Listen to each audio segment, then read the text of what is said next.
Welcome to this tutorial on creating new theme items. In this video we're going to explore adding new items to our existing palettes so that we can use them going forward. So let's get started.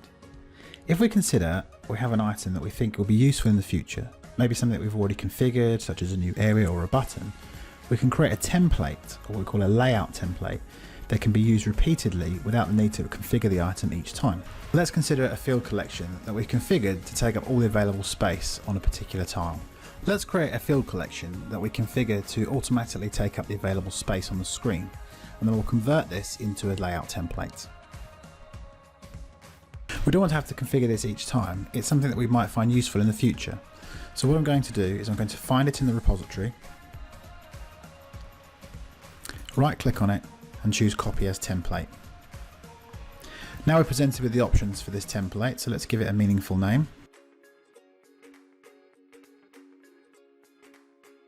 And if we save our changes and we go and have a look in our layout templates, we should see it there.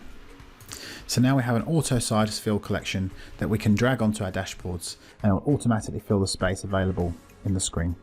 Now this isn't available on a palette at the moment like we have with our other components. There are a few considerations we have here. So first is the location. Do we leave the new template in the application that we're developing like we have here, or do we drag the new template onto the Theme 2 package and store it in there?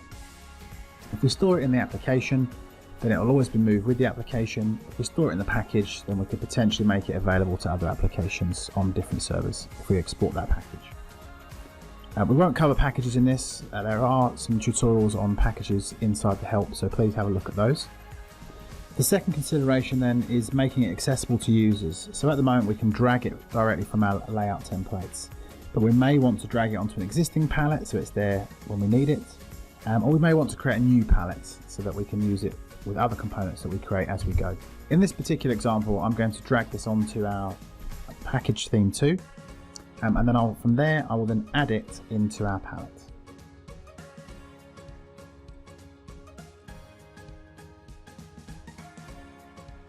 So the easiest way to locate this now inside our theme will be to show the collection headers so that we can see each of the components in their groups. We'll go down to our layout templates, and there's a search function here on the right hand side. And we can see that we've got our auto size field collection here. The next thing we need to do is open up our palettes. I'll move this to the left hand side. Now if we'd created a new palette, that would appear in this list, but I'm going to add this particular component to my existing palette. So I'll drag that across, and we can now see that we've got an auto size field collection.